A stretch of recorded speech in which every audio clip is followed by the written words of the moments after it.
Hey, today we're going to go over chapter 20. This video will just focus on 20, and then I'll do another one for 21. Okay, so in chapter 20, Dimmesdale is leaving the forest. He leaves first so that he and Hester and Pearl aren't seen leaving together. As he's leaving, he looks back because he just can't believe that this has really happened. He's sure that this must be a dream. He looks back, he sees Hester, he sees Pearl dancing beside the brook, and he can't believe that this really happened, that he didn't just fall asleep and dream all of this. So as he walks back to the town, he starts going through the plan and tries to focus himself thinking about all the details. And basically, they've decided that they're going to go back to the old world. So they're going to go back to Europe somewhere. And there's a couple of reasons why this is a good idea. One of them is that it's easier for them to blend in there. People were kind of starting to move around to different villages and things, going back and forth to America. People that have been there coming back, deciding, not for me, that kind of thing. And just the fact that it's a civilized place, it's going to be a place for a scholar like him, and he'll be able to fit in. Also, his health. He cannot go live out in the forest, out in the woods. He can't survive among the Indians and these harsh conditions. So going back to a more civilized place is the better option for them. There just happens to be a ship in the harbor, and it's leaving. And the book is a little confusing here. At one point it says it's leaving in 3 days, then it says it's leaving in 4 days, and then the implication as you go into chapter 21 is that it's the next day. So there's a little bit of discrepancy there, but we'll just go with 3 days, that it's leaving in 4 days, because in 3 days he is supposed to preach this election day sermon. And for a pastor at this time, that was the big deal. If you were selected to preach the election day sermon, you had made it. That was the highlight of your preaching career, getting that selection. So he's like, that's a really good way for me to go out. No one can say that I didn't fulfill my professional duties, that kind of thing. So he's really excited that this is going to work out great for him.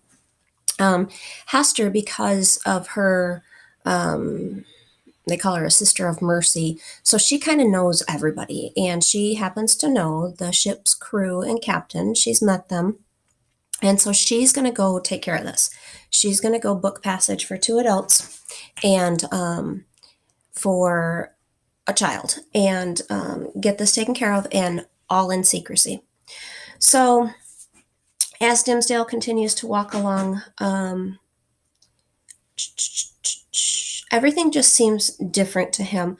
There's a quote on page 147 that I really like, that you might want to use somewhere, that says, "No man can wear one face to himself and another to the multitude without finally getting bewildered as to which may be the true."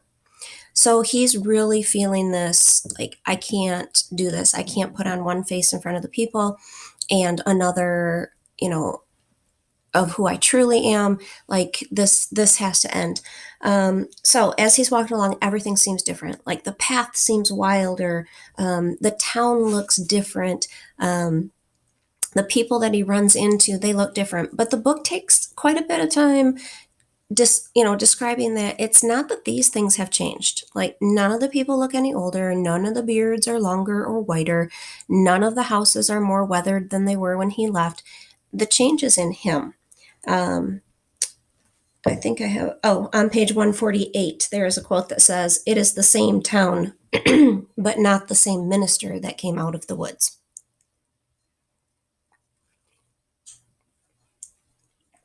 Sorry, all this talking has made my throat so sore. No, I don't have corona. So page 148, same town, but not the same minister. It's in his head that he is different. It's his perception. It's his thoughts that are different. So much so that he actually has some impulses to do some really bad things. So really bad. It's not like he's going to commit murder or anything, but he's the pastor. He's supposed to do good things. But instead, as he's walking along, he runs into, one of the elders of his church, and he has an impulse to whisper some like bad things about communion, and to just, blasphemy against the church, or anything. And, like, not okay for a pastor. Then he runs into the oldest woman of the congregation, and he has an urge to whisper to her an argument about the immorality of the human soul. So essentially, he's going to tell her that no, we don't go to heaven. When you die, you die. End of story. Well, this woman has lost everyone in her life. So her only hope, like all her years, she's been just, basing it on, we have eternal life, and I will see my people, my loved ones again, and I will go to live with the Lord. And hey, Bo. Yeah, he's down here again. There he is. Yeah. I have treats in my pocket, so he's after my treats. Stop. And so, like, he just has this urge to whisper that to her, and just to be a pain, to just kind of shock people, I guess. The next person he comes across is a young maiden. So this is a young woman from his congregation whom, he should be, obviously not any type of flirtation or anything like that. And he has the urge to whisper some things that are not quite appropriate, maybe a little sexual, maybe, something like that. So he is a younger guy. He's the pastor. Everyone reveres him, and he is a bachelor. So the young ladies of the town would love if the Reverend Dimsdale would pay them some little extra attention. Like, he would be a great catch as a husband to get the minister. So the fact that, if he were to say something to her, it would have influenced her greatly. So, he can't say those kinds of things.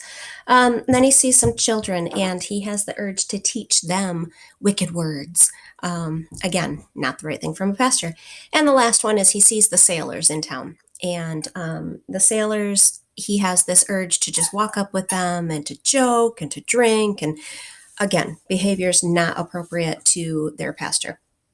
And he wonders, and I don't know. It says he communes with himself, so I think he's just thinking these thoughts in his head, but he wonders if he made a deal with the devil. Like I'm sorry, I'm really distracted by the dog. We're in my craft room. You can see it's quite a mess. I'm sorting and packing and all of that. So he's into everything, and he keeps dragging like a ball of yarn and all this stuff that he's dragging around. Okay, let me try again. So I think it's in his head. He has this conversation, this discourse where he says, did I make a deal with the devil? And and he strikes his forehead. And just then, who of all people should show up? Mr. Sibbins. Remember, every time she comes into the story, it has been at a time where people are making a choice between good and evil. And so here's Dimsdale making his choice between good and evil. He's having all of these evil impulses. He's shoving them down. He's questioning whether making this choice to leave with Hester is making a deal with the devil, whether it's, choosing his own happiness is wrong. And sure enough, here comes Mr. Sibbins. The creepy thing is that she seems to know. She looks at him and she's like, been out in the forest, have you? And I listened to this on Audible yesterday while I was driving to the chiropractor, and the lady who was reading it, she was so creepy sounding when she read this part of Mistress Hibbins, like crackly old lady witch total voice. It was creepy, which I guess that's what I sound like when I do it in class. It did make me laugh, which I really miss. I miss being able to do those goofy things with you guys and have you look at me like I'm an idiot, which I'm sure you're looking at me like I'm an idiot right now, but I can't see it. So, yeah, when you tell jokes and you do goofy things and there's just a computer screen and you're looking at yourself, it's pretty lame. So this teaching thing is a lot better when there's kids in front of you. That's for sure. So I do miss you guys already. And it's like day 3. Okay, we can do this. And so with her crackly old voice, she's like, "Oh, you were out in the forest, were you? You meet up with the devil. Oh, you should have told me. I could have gotten you a better conversation. I could have gotten you in. And, next time you go, we'll go at midnight and we'll go together and I'll get you a good conference with the real devil, all this stuff." And he's just like, no, I don't know what you're talking about. I didn't do that. Like, I haven't been in the forest, and completely denies it. And she's just like, yeah, say what you want, but let me know next time you're going. And then as she leaves, she just keeps smiling at him, like, I know what's going on with you. Yep, sure enough, he's got another ball of yarn. Oh, well. And so as he walks away, he does question, had he sold himself? Was he doing the wrong thing by leaving? And yet there's such an excitement in him that he doesn't really answer that question. He just asks it. Aren't we the same? We might ask the questions of, am I sinful? We might ask the questions of, am I, doing wrong instead of doing right? But do we ever answer them? I don't think we do, for the most part, because we don't want those answers. Dimsdale knows that running away with Hester, a married woman, is the wrong thing to do. He knows that it's for himself that he's doing it. And you're a Puritan, you're a Christian, your life is to be lived for God, not yourself. I know, the theme you don't like this year, it's not about you. It's not about us and our own happiness. It's not about us and what brings us pleasure. Our life is supposed to be about God and what He desires out of us. And even Dimsdale, this minister, he's lost that point. He's ready to leave with Hester to do what is right for him, what would bring him pleasure, what will bring him happiness, what will end his agony. But is it what God would want? I can't answer that because I'm not God. But willfully breaking a commandment of committing adultery with a woman that you know now that her husband is alive, that is a sin. And yet he's ready to commit it. Okay. So he finally gets back to his apartment without, oh my gosh. He finally gets back to his apartment without saying any of these bad things out loud. Goes in, looks around in his rooms and, sees all the familiar things, but just everything looks different. He just sees it with a new eye and with a new perception.